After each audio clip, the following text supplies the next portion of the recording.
आपल्यासोबत भाजप आमदार सुरेश धस आहेत. ते आत्ताच जिल्हाधिकाऱ्यालयातून बाहेर आले. त्यांनी जिल्हाधिकाऱ्यांना संतोष देशमुख हत्या प्रकरणातील निवेदन दिलं आहे. त्या निवेदनात त्यांनी जिल्हाधिकाऱ्यांना काय आवाहन केलं? नाही, निवेदन आम्ही सर्वपक्षीय निवेदन दिलं. मी एकट्याने कुठं दिलं?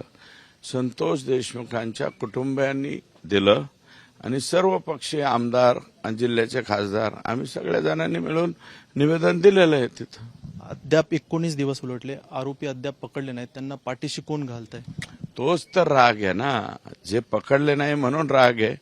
त्यांना पाठीशी म्हणजे या जिल्ह्याचे म्हणजे त्यांचे जे आका आहेत, आकांचे आका पाठीशी घालतात, बाकी कोणी नाही पाठीशी घालत. बरं, तुम्ही ते आक्का शागिर्द हे तुमच्या डिक्शनरीत नवीन शब्द आहेत, ते शब्द कुठून आले? तुम्ही नाव का घेत नाही? डिक्शनरीत नाही. नाव का घेत नाही तुम्ही? ते सगळ्यांना माहिती आहे आका कोण आणि आकाचा आका कोण. सगळ्या जिल्ह्यात कुठं बी जा, आता स्टँडवर कोणाला विचारा लगेच सांगत आहे, ही दिस इज आका अँड दॅट इज आका का आका. बरं, एक शेवटचा प्रश्न. राज्याचे मुख्यमंत्री देवेंद्र फडणवीस आहेत. मागचे 5 वर्ष 14 ते 19 ते मुख्यमंत्री गृहमंत्री होते. मध्यंतरी ते 2.5 वर्ष नव्हते, पण आता गृहमंत्री होते. बीडमध्ये ते स्वतः बोलले की ही लॉलेसनेस परिस्थिती आहे विधानसभेत. याला जबाबदार कोण? मुख्यमंत्री देवेंद्र फडणवीस यांच्यासोबत तुमचं काय बोलणं झालं या प्रकरणाशी? आमचं बोलणं झालेलं आहे. लॉ साहेबांच्या पूर्ण गोष्टी लक्षात आलेल्या आहेत आणि साहेबांनी आता सफाया चालू केलेला आहे आणि आमचा विश्वास आहे एक किंचितसा शिंतोडा न उडालेला माणूस आमचा मुख्यमंत्री आहे आणि कसलाच डाग नसलेला माणूस आहे. हे जे पडलेले डाग आहेत हे धुवून काढायचं काम आमचे मुख्यमंत्री करतील. आणि शेवटचा एक प्रश्न. अभिनेत्री प्राजक्ता माळीनं दुपारी एक निवेदन राज्य महिला आयोगात जाणार असल्याचं सांगितलं तुमचं एका वक्तव्याप्रकरणी.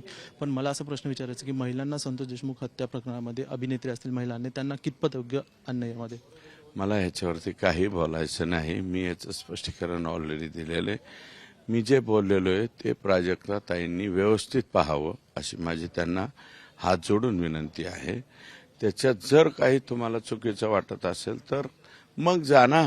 तुम्ही आधी मी काय बोललो हेच, मला त्यांचं नाव बी आठवत नव्हतं, पण ते काय महाराष्ट्राची हास्य जत्रा बघत असतो मी, त्याच्यामुळं कवाभावा दिसतात ते. पण चांगली अभिनेत्री, मराठी अभिनेत्री, आम्हालाही बरं वाटतं बाबा चला आपली एक मराठी मुलगी चांगलं परफॉर्मन्स करते म्हणून त्यांचं मी पाहत असतो. पण मी जे बोललेलो आहे मला वाटतं त्यांनी त्यांचे लॉयर यांच्याशी आधी बोलावून मग तक्रार करायला जावं. तसं तक्रारीला जाऊन उपयोग नाही. व्हिडिओ जर्नलिस्ट मंदार चव्हाण समित, स्वानंद बिक्कड, मुंबई तकसाठी, बीड.